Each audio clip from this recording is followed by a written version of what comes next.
Welcome to thetechnologycloset.com and our quick shots.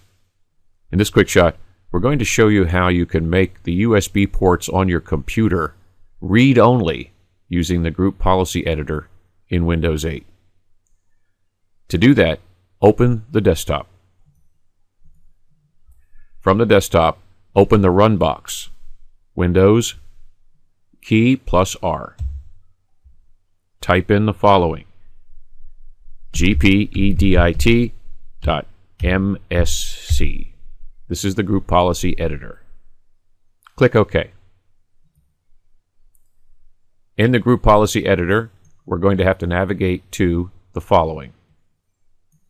We want to go to the User Configuration. Under the User Configuration, Administrative Templates. Expand it. Select System.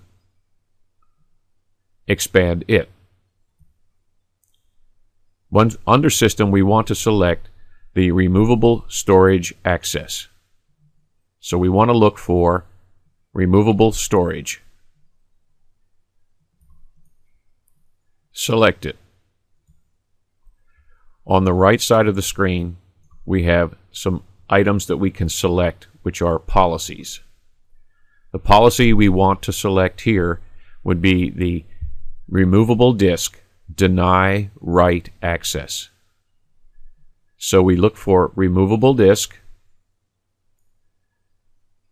deny write access. As you can see here, double click on it.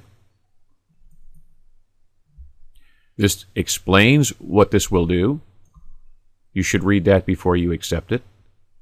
To enable it, click the radio button Enabled. Select Apply. Select OK. Close down the editor. Now, once you have updated and reset your system, any removable device, a USB stick or a USB hard drive, will now be read-only.